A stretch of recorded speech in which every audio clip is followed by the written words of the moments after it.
Hi everyone, welcome back to English Speaking Hub. Today we are talking about an idea that's become really popular in language learning circles lately. The idea that you don't need grammar books, vocabulary lists, or traditional studying at all. You just need to listen. A lot of people call this no study, just listen, or sometimes comprehensible input. Today, I want to explore where this idea comes from, whether it actually works, what the research says, some real examples, and how to use it in a realistic, balanced way. This is a longer episode, so settle in and let's get started. Part 1. Where this idea comes from. This whole approach is based on research by a linguist named Stephen Krashen, who studied how people naturally acquire language going back to the 1970s and 1980s. His central idea is often called the input hypothesis. The basic idea is this. Humans acquire language most naturally and effectively by receiving large amounts of understandable input, meaning listening or reading content that's just slightly above their current level, in a low-pressure, low-stress environment. Krashen argued that this process is similar to how children acquire their first language, mostly through listening, long before they ever produce complex sentences themselves. According to this theory, actively studying grammar rules plays a much smaller role than most traditional classrooms suggest. Instead, understanding meaning through lots of listening is what really builds a deep, intuitive sense of the language over time. Krashen actually made a specific distinction between what he called acquisition and learning. Acquisition, in his view, is the subconscious process of absorbing a language naturally, the same way a child absorbs their first language. Learning, on the other hand, is the conscious process of studying rules, memorizing vocabulary lists, and analyzing grammar. He argued that acquisition, not conscious learning, is what really produces fluent, natural speakers in the long run. This idea became especially popular again in recent years through language learners online who documented themselves learning a new language purely through massive amounts of listening, sometimes thousands of hours, before ever speaking a single word. Some of these learners specifically avoided speaking entirely during their first several months, focusing only on understanding, based on the idea that speaking too early, before enough input has been absorbed, can actually create bad habits that are harder to fix later. It's worth mentioning that Krashen's ideas were somewhat controversial among linguists too. Some researchers agreed strongly with his theory, while others argued that his model oversimplified a much more complex process. Still, decades later, his core idea, that understandable input plays an enormous role in language acquisition, remains widely respected and influential in the field. Part 2. Why just listening can actually work. Let's talk about why this approach genuinely has real value, because it's not fair to dismiss it. There's some real truth behind it.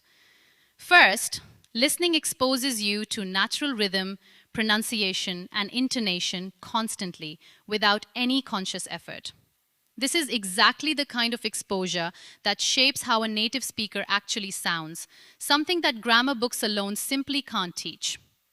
You can study stress patterns and intonation rules on paper for years, but nothing replaces simply hearing thousands of natural sentences spoken correctly over and over again, until that rhythm starts to feel automatic. Second, listening builds passive vocabulary and grammar patterns naturally, through repeated exposure in real context. When you hear the same grammar structure used correctly hundreds of times in many different natural situations, your brain gradually starts to recognize that pattern as normal and correct, even without ever studying the rule directly. This is very similar to how a child eventually says, "I went to the store," correctly, without ever consciously learning the grammar rule for irregular past tense verbs. They've simply heard that correct pattern so many times that it feels natural. Third, and maybe most importantly, Listening removes a lot of the pressure and anxiety that comes with active studying.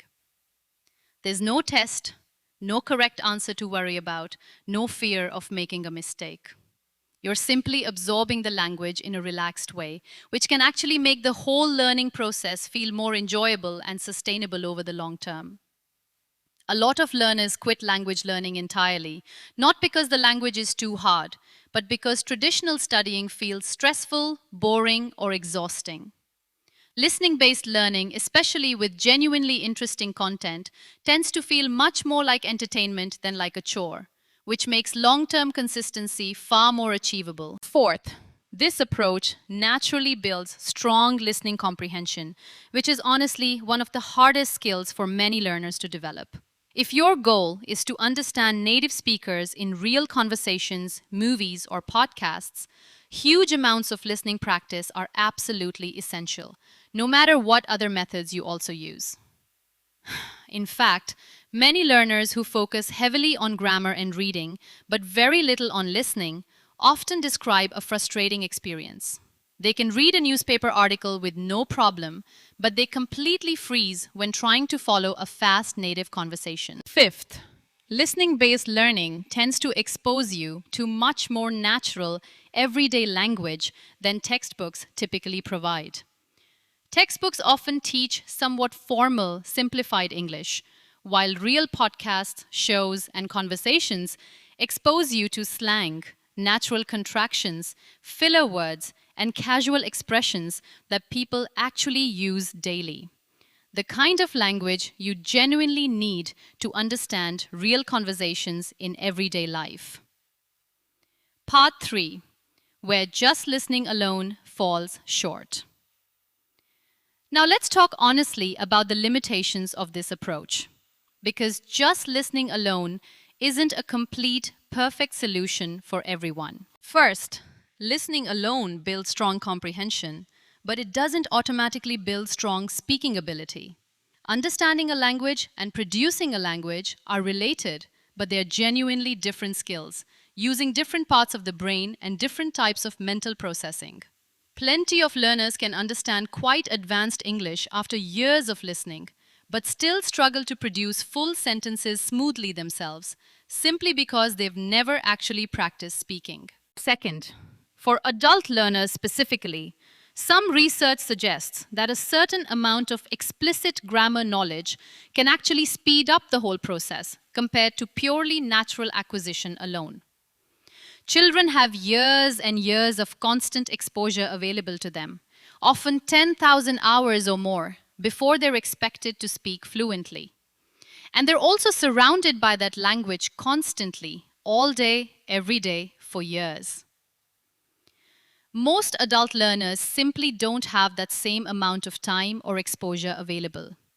So a little targeted grammar study can genuinely help fill in the gaps more efficiently, essentially working as a shortcut that children don't have access to, but that adults, with their more developed analytical thinking skills, absolutely can use. Third, just listening requires choosing the right level of content very carefully.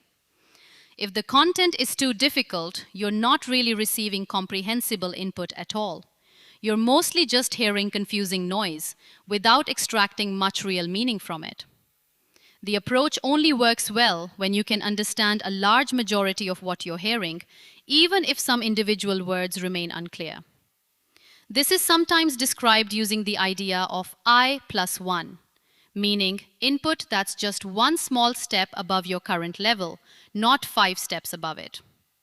Content that's far too advanced provides very little real learning benefit, no matter how many hours you spend listening to it. Fourth, purely passive listening without any active engagement at all can sometimes become less effective over time. Simply having a podcast playing in the background without really paying attention provides much weaker learning benefits compared to focused, active listening where you're genuinely trying to understand and process the meaning. There's a meaningful difference between what's sometimes called passive listening and active listening. Passive listening happens in the background while you're doing something else, like cleaning or driving. Active listening means genuinely focusing on the content, trying to understand it, and noticing new words or patterns. Both have some value, but active listening produces much stronger, faster learning results.